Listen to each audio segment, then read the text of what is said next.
Sipping with Mia and Francesca Curran here. Hi. Hi. I've seen you in something. My niece is an actress. She had the role as Helen on Orange is the New Black, and her career is taking off in a direction that is unbelievable, and I am so proud of her. Unforeseen. Unforeseen. Yeah. So, see what happened. I grew up on going to sets with you, and I'll never forget the day that she took me to the set of All My Children. yes. That was for me one of the official moments mentally that I have of being oh my gosh, I need to do this for a living. This is how I need to make money. This is incredible. Also, I'm the biggest ham in the world, so I needed to find a way to channel that energy, because I was this is just gonna be, I need to figure out a way to turn this into a career. From seeing you born to seeing you perform, I've always made an entrance. You always have made that entrance, but I am astounded by your work on the stage and on film too. Thank you. So, being that I know you so well, I want to touch on something that I think is near and dear to all of us in the world, whether you're an actress or not, or whatever profession that you have, and that's trying to be who you are, particularly in the teenage years. Yeah. Tell me a little bit about... Genuinely you, yeah. Well, I don't think there's anybody that doesn't suffer with it, whether it's in the teenage years or a midlife crisis sort of thing of okay, I never have been true to who I am as a person. I can't say that I didn't struggle with it, and you know that too. I mean, not struggle, but I think just normal, just the wear and tear of being a teenager and being I'm trying to fit into all these social norms. I'm trying to look what I think society wants me to look like and keep my grades up and be social and athletic and make my parents happy and this and that. And I think I definitely had a few years where I was I know what I want to be inside. I'm this creative, all over the place person trying to fit into a cookie cutter mold. Right. And I always was trying to be what I think people wanted me, what I thought people wanted me to be. Right. And it was exhausting. And I think it was just going to acting school and realizing, oh my gosh, there's other people like me, that you can be exactly the way you want to be, and it is beautiful and normal and fine, and you I stuck don't to your see guns, it, and you stayed true to who you are. That is so hard to do today. Yeah, and I don't see it as a negative thing. I don't see it as oh, she's so over the top and she's so dramatic and exaggerated. Okay. So I was made like that. What's the problem? That's who I am, and I'm gonna take it and I'm gonna use it in a positive way. And in this case, I used it to build a career, Right. I don't feel sorry about it, so.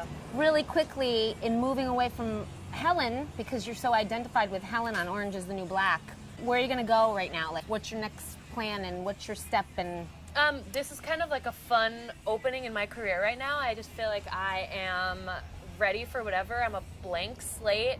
I had 3 amazing seasons on the show.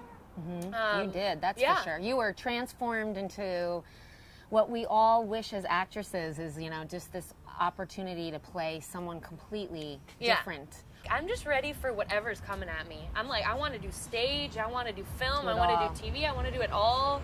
I love being on sets. Yep. That's where I feel comfortable. I feel comfortable with a camera crew around me. I feel comfortable. I know my grips. I know I just love being around that energy. So. What do you say we walk around a little this area? Let's do it. Show it off. Let's show everyone our stomping grounds. Show Poughkeepsie.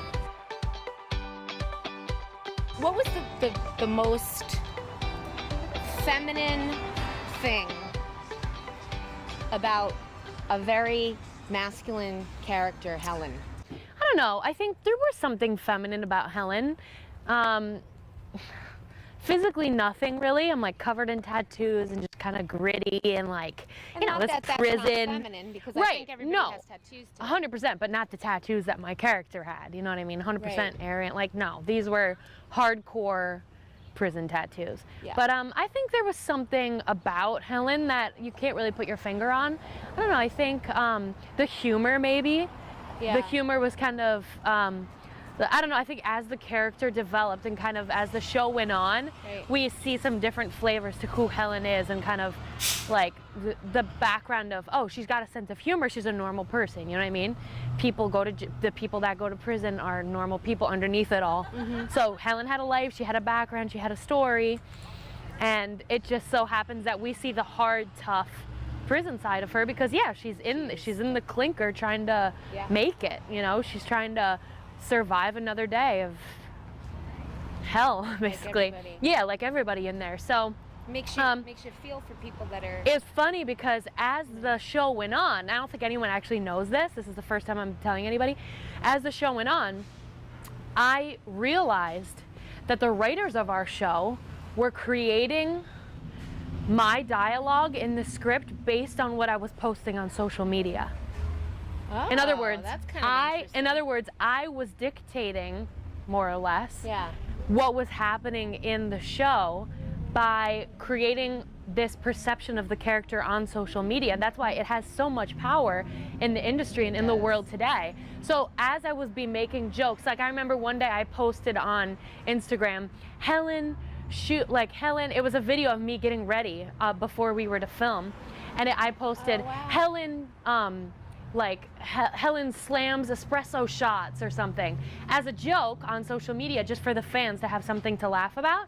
And the next script that we got was a whole backstory about me being at a coffee bar and slamming espresso, and was like, so I control the destiny of my character.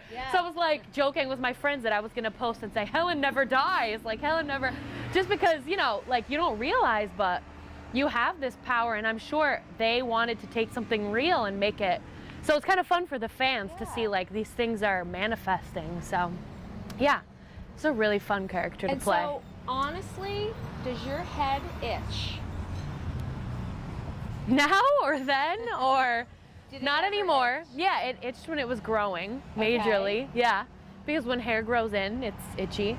But yeah, I think it did at the beginning and for a few months after as it was growing out. But now I'm so used to it. It's been 3 years now, so yeah, it's just like part of who I am now. I'm like, oh, it's okay. I spent most of my 20s bald, all right? Some people spend it doing drugs and getting tattoos. I just happen to spend it being bald. I always say that, like, you know, when you really want to see someone's beauty, if you just, I always envision. You've literally said that to me since I was a kid. I always say, I envision them with no hair, and then to see if they're really beautiful. So funny. Anyway, yeah. Well, thank you, honey. Thank you.